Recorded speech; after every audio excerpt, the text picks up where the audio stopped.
ଆପଣଙ୍କ ସ୍ୱାମୀ ସ୍ତ୍ରୀ ମଧ୍ୟରେ ସବୁବେଳେ କଳହ ଲାଗି ରହୁଛି କି ପାରିବାରିକ ସୁଖ ଶାନ୍ତି ରହୁନାହିଁ, ଝଗଡ଼ା ଲାଗି ରହୁଛି, ପାରିବାରିକ ଗୃହ ଶାନ୍ତି ଶୁଭ ଫଳ ମିଳୁନାହିଁ। ତେଣୁକରି ଏହାର କାରଣ ହେଉଛି କ'ଣ? ଆପଣଙ୍କର ବିବାହ ବେଳେ ମେଳକ ପଡ଼ିନଥିବ, ନାଗନାଡ଼ି ଦୋଷ ରହିଥିବ କିମ୍ବା ନରରାକ୍ଷସ ଗଣ ଦୋଷ ରହିଥିବ। ଏଥିପାଇଁ ସବୁବେଳେ ଝଗଡ଼ା ଲାଗି ରହୁଛି, ମତାନ୍ତର ଲାଗି ରହୁଛି, ସୁଖ ଶାନ୍ତି ଶୁଭ ଫଳ ମିଳୁନାହିଁ। यार सरल प्रतिकार करंतु। नागनाड़ी शांति पाई ग्रह पूजा, नागनाड़ी पाई दान होम यज्ञ इत्यादि करणीय। नरराक्षस जोग थिले दोष जदि थाए जात करे ताहले आपणकर तापई शांति ग्रह शांति पूजा दान होम करणीय। यही भली प्रतिकार करिले आउ दोष रहिबो नाही, शुभ फल मिलिबो।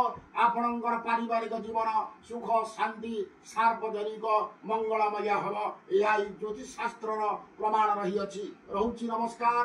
जय जगन्नाथ, जय मां कामाक्षा।